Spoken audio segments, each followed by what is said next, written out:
Hello and welcome back to Board Game Acrobat, where today I'm going to be showing you how to play the Red Dragon Inn. Now I've got the Red Dragon Inn 7 here, however this tutorial will work with any of the Red Dragons inns, I guess. As you can mix and match them, you can play them all together. Yeah, I'll get right into it really. So, Red Dragon Inn. So this one's honestly the tavern crew, so I have characters such as the wench and the stable hand, and those people. So to start off, what I'll do is I'll set up for a 3-player game. Everyone needs to pick their characters, whoever you want to be. So let's just go with Redbeard, Molly, and I'll be Jasper. And any characters that you're not playing with can go back to the box. Make sure you get your deck. Now Jasper just has a normal deck, however some of them will, such as the stable hand, Molly will have a special deck. So Molly has a stable, so make sure you don't shuffle them in together, as you'll shuffle them separately and they all have their own space on the board. And then Warfawn also has his own special deck. He has some story cards, and this will be his own special ability throughout the game. Some people have abilities, some people don't. It just depends who you are really. Next, give everyone 10 gold pieces.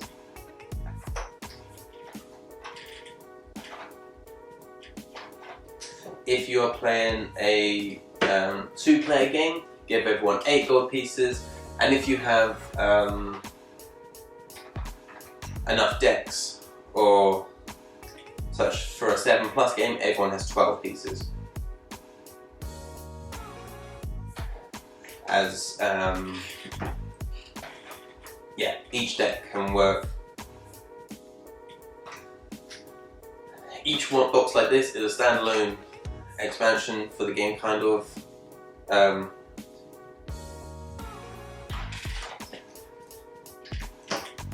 then all of the rest of the gold goes in the middle, and that is the end's money.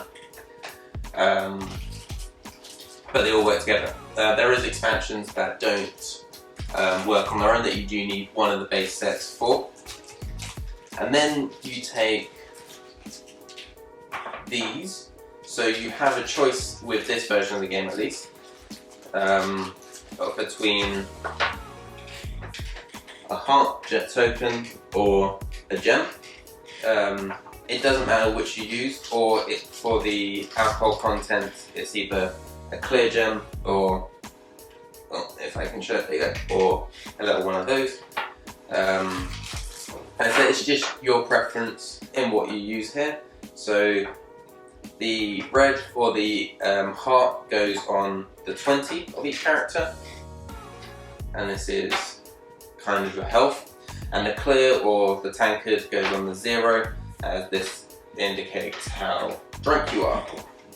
And all the ones that you're not using for the game can go back in the box. Okay, and then we have the drink deck, which has a bunch of drinks, has a drink deck on it. So yeah, shuffle that up. Now there are 30 drinks in each deck. Like I said, you can play it with more than one. However, with the drink deck, how that is designed, so basically you can have more than one drink deck, however only use one drink deck at a time, and then when it runs out, everyone has to play 1 gold to the end to restock all of the drinks, and then you can either swap it out for a different deck or reshuffle the drink deck that is here.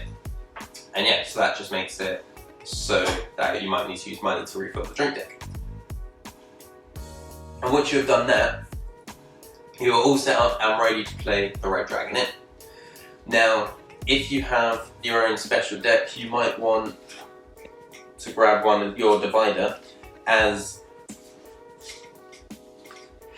on the divider, there'll be special rules telling you how your special deck works. Now that will be different for each character, so I won't go into that now, but make sure you do look at that too, and you can have that by your person just for reference throughout the game. So how it works, your turn order. So on your turn, well, everyone draws 7 cards. And then your turn order is written on each all of your character sheets, just to make it a little bit easier. So on your turn, you look through all of your cards and you have a few different cards. So the type of card is underneath the title. So we have action cards, sometimes cards, gambling cards, and then there's also cheating cards, which I don't have in my hand right now.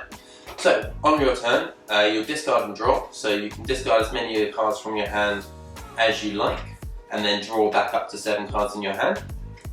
And then you play one of your action cards. So say I played this action card, it means pick another player, they lose 2 fortitude. So I might say Redbeard, so then their red tile would then go down 2, unless they had a sometimes card or something like that to stop that. And then going down in the turn order, you'd see that you order a drink.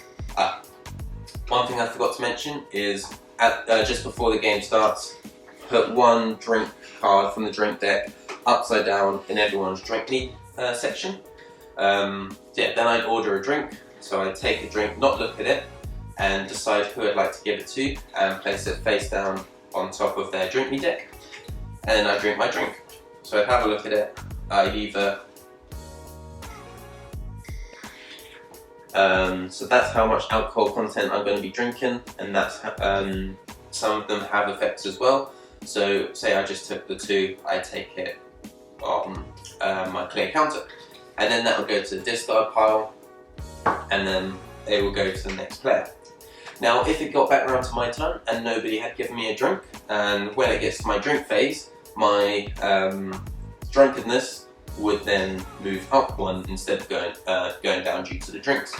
There's also drinks such as like coffee or water, which might be 0 or add to your drunkenness, and there's also drinks that might hurt you and that kind of thing. So that is the basic round order. But if I were to start a round of gambling, now to do that, I'd need one of my cards that says gambling I'm in, which will be in everyone's hand. And what that will do is it will take up my actions. So on my turn, I discard and I draw my cards, and then I play my gambling I'm in card as my action. And that means everyone is going to have to gamble. So everyone would take 1 gold piece and put it in the middle of the pot. And as I was the person that started the gambling, I am in control of the round. Then play would move on to Molly. Now Molly might play a card, depending on what she has.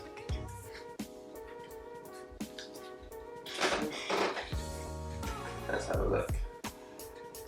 So she can either play, she might play one of her gambling I'm in cards, which would make her in control of the round, and if nobody else takes control of the round and it gets back to her, then she would win all of the money in the middle. And then it will be Redbeard's turn to decide what they want to do. So they can either, let's have a look, see what cards they have. They have a gambling card, which is a winning hand. So they can use that, and they can take control of the round of gambling this way, but because of it says here, the next card to take control must be a cheating card. It means, as you can guess, you can't take control of the gambling unless you cheat.